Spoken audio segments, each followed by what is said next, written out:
I always believed birthdays were meant to be days of joy, filled with laughter, family, and a reminder that life had meaning beyond the chaos. Growing up, I used to count down the days until my birthday, dreaming of the love and attention I would receive, even if it was just in the form of a homemade cake and a few words of praise.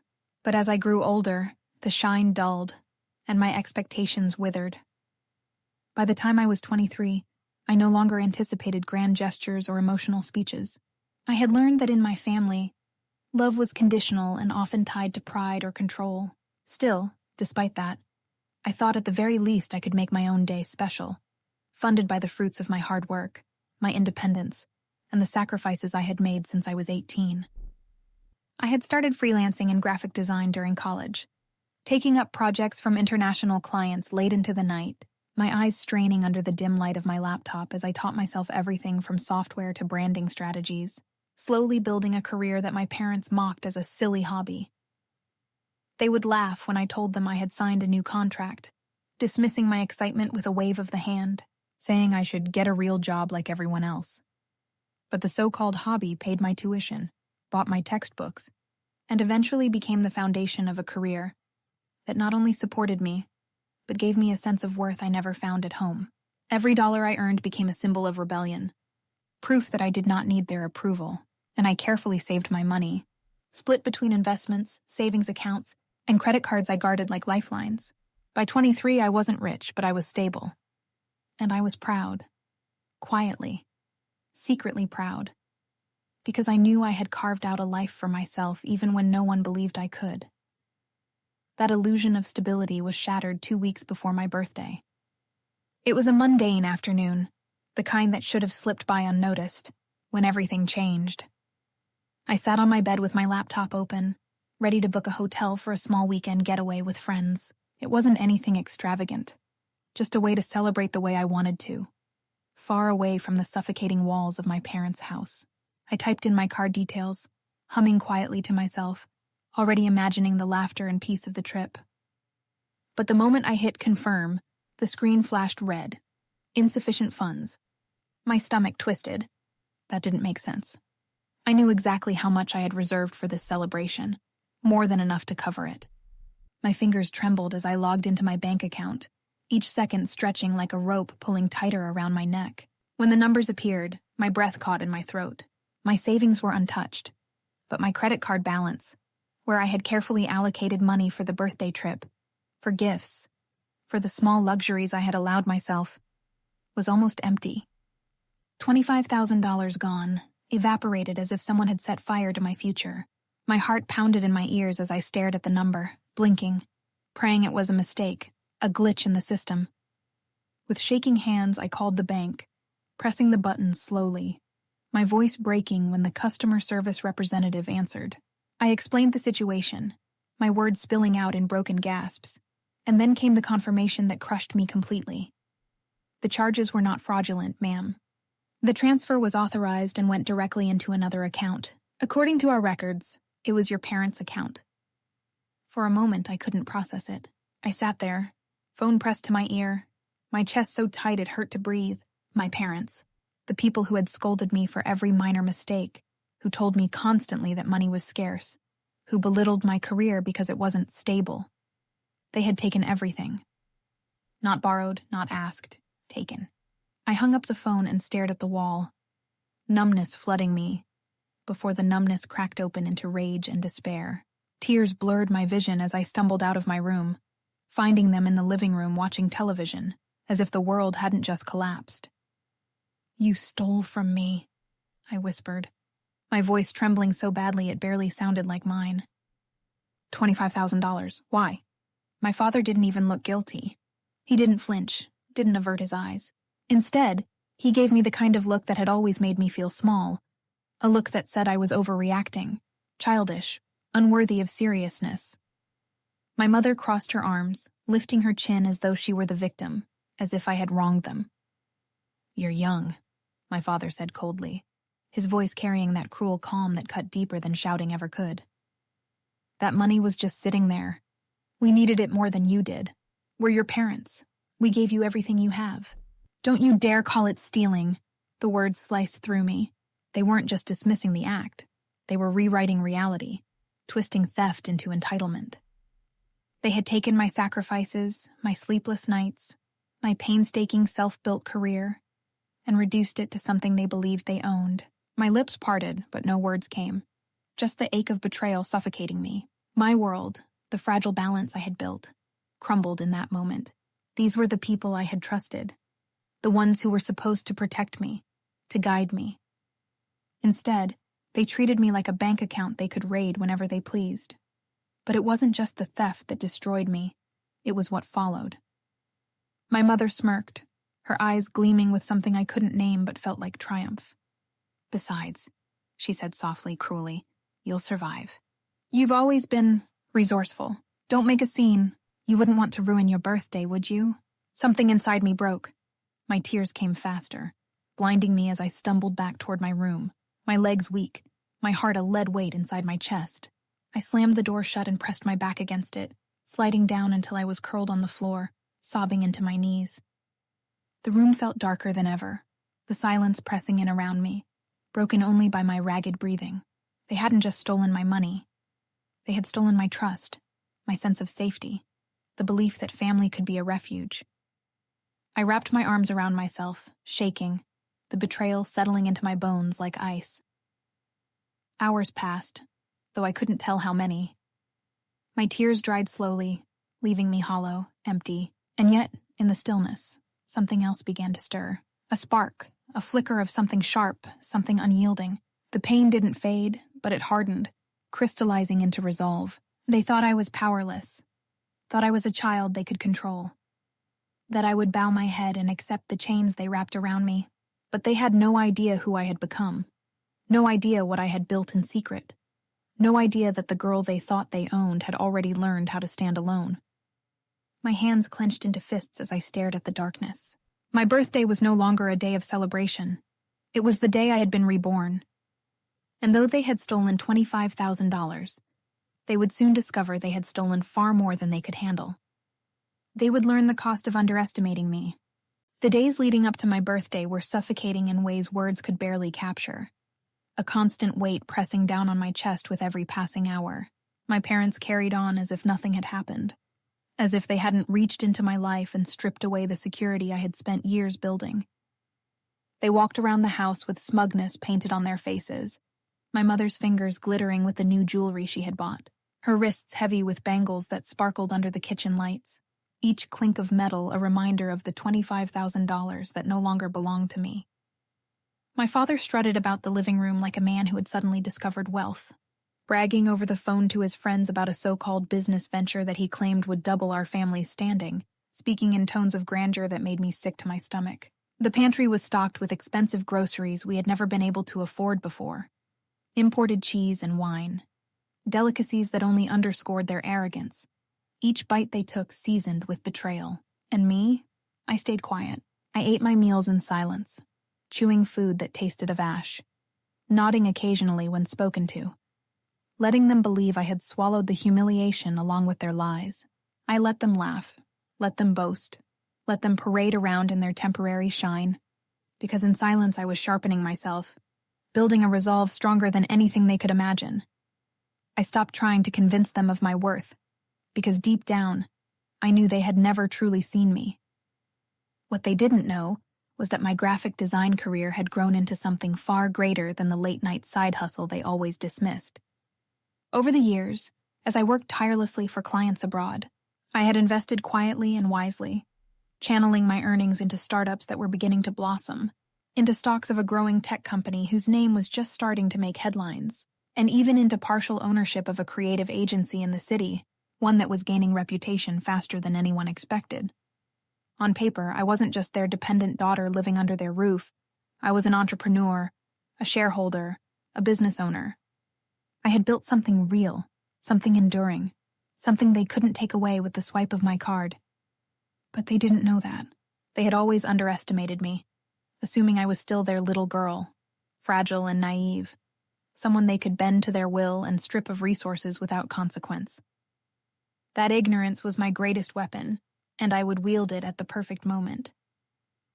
As my birthday drew closer, I watched them prepare with the kind of energy they never showed for me before, and I realized with bitter clarity that the celebration wasn't for me at all. It was for them. They were using my stolen money to throw a lavish dinner party, inviting relatives and family friends to bask in the illusion of their generosity, their success, their ability to provide. It was a theater, and I was meant to play the smiling daughter, the centerpiece in their show, proof of their supposed love and devotion. But what they didn't realize was that I had prepared my own script, one that would turn their performance into an unmasking they could never recover from. The evening of my birthday arrived, and our house glowed with light and laughter. Guests streamed in carrying bottles of wine and wrapped gifts, praising my parents for their effort in hosting such an elaborate gathering. The air smelled of roasted meats and fine spices, of cakes layered with frosting, aromas bought with the money drained from my account. I wore a simple dress, not too extravagant, but enough to look composed, and I forced a smile as I greeted the guests, hiding the fire that burned inside me. I watched my parents bask in the admiration of others, their faces glowing with pride, as relatives clapped them on the back and complimented the decor. My mother moved through the crowd like a queen, her laughter ringing too loudly, while my father played the gracious host, filling glasses and boasting about how much they cared for me, how much they had done for my special day. My stomach churned, but I said nothing. Dinner passed in a blur of conversation, plates being passed around, and fake smiles plastered on every face. I tasted nothing. Each bite was swallowed with the weight of anticipation. My heart pounded as I rehearsed my words in my head, knowing the moment was coming. Finally, when the cake was brought out, the room darkened for the candles, and everyone began singing. I felt the shift. My father cleared his throat as the lights came back on, lifting his glass with a broad smile. "We're so proud of our daughter," he declared, his voice echoing in the room. "She's grown so much, and we're happy to celebrate this day with her. Family is everything, after all." His words twisted like knives in my chest, their hypocrisy stinging so deeply that my hands trembled as I set down my fork. Slowly, I rose from my chair, my knees steady, though my heart thundered like a storm. The room fell silent, all eyes turning toward me, expecting gratitude, a shy thank you, maybe even a tear of joy. Instead, I drew in a breath, my voice soft but sharp enough to cut through the silence. "Family," I began, my gaze sweeping the crowd, "is supposed to protect you. Family is supposed to support you, but what do you call it when your family steals from you?" The words landed like stones dropped in still water, sending ripples of shock across the room. Murmurs broke out among the guests, confused glances darting between me and my parents. My father's smile faltered, his hand tightening around his glass. My mother's face hardened, her lips curling into a warning as she hissed under her breath. "Sit down. You'll embarrass us." But it was too late. The truth had been set free, and I had no intention of caging it again. I lifted my chin, my voice stronger now. 2 weeks ago, my parents took $25,000 from my account without asking. Money I worked for, the money I saved for years, and they called it their right. Gasps filled the room, eyes widening as the guests leaned closer, whispers erupting like sparks in the air. My parents froze, the color draining from their faces, panic beginning to replace their arrogance. With deliberate calm, I reached into my bag and pulled out the documents I had prepared. Proof of ownership, contracts with my name in bold letters, statements of shares and investments. I held them up for all to see, my hands steady. "I own more than you could imagine," I said firmly, my eyes never leaving my parents' faces. "Every asset I have, every dollar, every deal, I built it on my own. And none of you ever knew, because I never needed your validation. But today you'll know one thing for certain. You don't own me." The silence that followed was deafening. The guests sat frozen, their forks halfway to their mouths, their eyes wide with disbelief. Some shifted uncomfortably. Others looked at my parents with thinly veiled disgust. My father's mouth opened, but no words came out. His face pale and trembling. My mother's hands shook as she reached for her wine glass, her facade of control slipping with every passing second. In that moment, stripped bare before the very people they had tried to impress, they looked smaller than I had ever seen them, powerless, exposed, and utterly humiliated. I stood tall, my chest heaving with the release of years of silence, the weight of betrayal finally lifting. For the first time in my life, I wasn't the invisible daughter, the one dismissed and underestimated. I was the woman who had built her own empire, the woman who refused to be controlled, the woman who had turned their theft into their downfall. And as I looked around the room, at the stunned faces and the shifting glances, I knew the storm had only just begun. The aftermath of that night was chaos, the kind of chaos that echoed louder in silence than in noise. When the guests had finally left, their whispers still lingering in the air like smoke, my parents turned on me with fury burning in their eyes, demanding explanations as though I were the one who had committed a crime. My father's voice thundered through the walls, sharp and venomous. "How dare you humiliate us like that in front of everyone? Do you have any idea what you've done?" My mother joined in, her words dripping with venom disguised as wounded pride, accusing me of betrayal, of disrespect, of dragging their names through the mud. But their outrage no longer pierced me. For the first time in my life, their voices were just noise. Hollow, meaningless, powerless. I had taken back something far more valuable than money that night. I had taken back my power, my dignity, my ability to stand tall without their shadow looming over me. As they raged, I stood in the living room, calm, my hands folded in front of me, watching them with a strange detachment, almost as if I were seeing them for the first time, not as my parents, but as strangers who had shown me their true faces. When their fury exhausted itself into silence, I didn't argue, didn't justify, didn't defend. I simply turned and walked away to my room, leaving them to choke on their own anger, their own shame, their own downfall. The days that followed moved like a tide pulling me forward, unstoppable and cleansing. I wasted no time lingering in that house of betrayal. The very next morning, I packed my things into suitcases, folding clothes and boxing up belongings with a strange mixture of sorrow and liberation. Each item I placed in the box felt like a step away from the life I had been trapped in, a life defined by chains of control and conditional love. My parents watched me from the doorway, their anger cooled into something sharper, fear. They tried to mask it with accusations, my father saying I was overreacting, my mother calling me ungrateful, but beneath their words I saw the panic in their eyes. They had always assumed I needed them, that I would never leave, that they could treat me however they wanted, and that I would remain tethered to their roof. But as they watched me load the final box into my car, they began to realize the truth. They had lost their grip on me forever. I signed a lease that afternoon for a spacious apartment overlooking the city, a place I had scouted months before, back when independence was a dream tucked away in the future. Now it has become my reality. The rent was fully paid with my own earnings, my name inked boldly on the contract, and when I stepped into the empty apartment for the first time, the echo of my footsteps on the polished floor sounded like freedom. I spent the following week furnishing it myself, each piece of furniture carefully chosen, every decoration a statement of independence. A sleek desk stood by the window where sunlight spilled in, a place where I would continue building my career without anyone's mockery. A couch in soft gray sat in the living room, inviting and warm, a symbol of comfort that wasn't stolen but earned. Shelves lined with books I had collected over the years filled the space with quiet dignity, their presence reminding me that knowledge was mine alone, not something my parents could take credit for.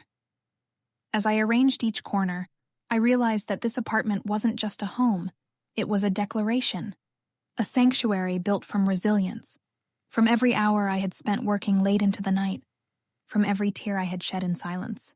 It was proof that I had survived, and more than that, I had risen. But liberation was not without irony. Within 2 weeks of moving out, my parents' facade began to crumble. The so-called business venture my father bragged about collapsed, leaving them with debts they couldn't repay. The jewelry my mother had bought with my stolen money lost its shine in the pawn shop, fetching only a fraction of what she thought it was worth. Their newfound arrogance disintegrated, replaced by desperation. And when desperation came, they turned not to each other but to me, the very daughter they had stripped, belittled, and betrayed. They showed up at my apartment one evening, standing awkwardly at the door, their faces drawn and pale, their voices softer than I had ever heard them. "We need your help," my father said, his tone almost pleading, though still laced with pride he couldn't quite swallow. My mother nodded, her eyes darting around the apartment, taking in the signs of a life I had built without them. Her lips pressed tight, as though the sight alone wounded her. For the first time in my life, I looked them in the eye without fear. My voice was steady, calm, unshaken. "You called it your right to take my money," I said quietly, each word carrying the weight of the past. "Now I call it my right to live free of you." Their eyes widened, as though the thought had never occurred to them, as though they had truly believed I would come running back to them despite everything. When they begged, I didn't bend. When they accused me of being ungrateful, I stayed silent. Gratitude was an ode to thieves. I closed the door that night, and with it, I closed the chapter of my life where I had been under their control. Word spread quickly among the relatives and the community. The story of my parents' theft and my public revelation became whispers that traveled faster than truth usually does. The kind of whispers that stick to reputations and erode them from the inside. People no longer looked at my parents with admiration, but with suspicion, with judgment, with disappointment. No one spoke of their supposed wealth anymore. Instead, they spoke of their betrayal, of the humiliation they had suffered when the daughter they had underestimated exposed them in front of everyone. And me? The respect shifted toward me, toward the woman they had dismissed as a fragile dreamer, the woman who had proved stronger than both of them combined. At work, my colleagues celebrated me quietly, their encouragement fueling my resolve. The agency I co-owned flourished. My investments doubled in value, and my name began to carry weight in circles my parents could never enter. With every success, I felt the distance between me and them grow wider, not in sorrow, but in relief. For the first time, I was no longer defined by their voices, their expectations, their manipulation. I was defined by my own choices, my own victories, my own strength. And so, on the day I should have been broken, I rose. My parents had stolen $25,000, but what they lost was far greater. The control they once held over me, the illusion that I was theirs to mold and use. They lost the daughter they thought they could diminish, and in her place stood a woman who had built an empire from ashes. I owned my future. I owned my success. And in the end, I owned everything.